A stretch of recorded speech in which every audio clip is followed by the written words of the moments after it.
बहुत समय पहले एक गांव था, हरियाली से भरा, शांत और सरल। उसी गांव में रहता था एक गरीब किसान जिसका नाम था रामू। रामू के पास जमीन बहुत कम थी, एक पुराना बैल और एक कच्चा घर, लेकिन उसके पास था सच्चा दिल, मेहनत करने का हौसला और दूसरे की मदद करने का जज्बा। रामू हर दिन सुबह जल्दी उठता, अपने बैलों को खिलाता और खेत में हल चलाने निकल पड़ता।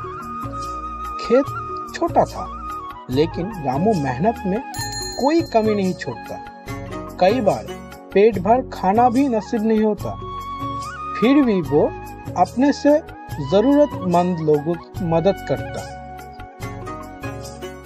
एक साल गांव में बहुत कम बारिश हुई, खेत सूख गए, कुएं खाली हो गए और अनाज का दाना दाना मोहताज हो गए। गांव के बड़े किसान शहर चले गए, लेकिन रामू ने हार नहीं मानी।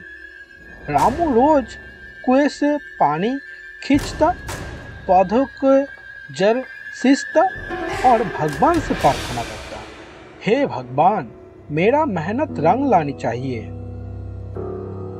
एक दिन रामू को खेत में एक थैली मिली, उसमें सोने के सिक्के थे। रामू चौंका, लेकिन लालच नहीं किया। थैली में एक नाम लिखा था, जमींदार भैरव सिंह। गांव के कई लोग बोले, रामू, इतने सालों की मेहनत का फल है, रख ले इसे। लेकिन रामू बोला, जो मेरा नहीं वो मेरा कभी ही नहीं। वो थैली लेकर जमींदार के घर गया और सब कुछ सच सच बता दिया। जमींदार बहुत खुश हुआ, उसकी आंखों में आंसू आ गए। बोले, रामू, तेरी ईमानदारी पर दुनिया का नाज होनी चाहिए। जमींदार ने रामू को इनाम में 5 बीघा जमीन, एक जोड़ा बैल और खेती के सारे अनाज दिए। रामू के घर में अब रोटी, चैन और खुशी लौट आई, लेकिन उसने अपनी सादगी नहीं छोड़ी। अब रामू गांव के बच्चे को पढ़ाता, जरूरतमंदों की अनाज देता और हमेशा दूसरों की भलाई के लिए आगे रहता।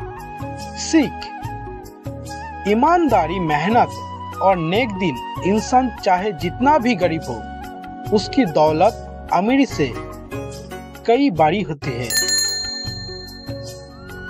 अगर आप लोगों को मेरे वीडियो अच्छे लगे तो मेरे वीडियो को लाइक और सब्सक्राइब जरूर कीजिए।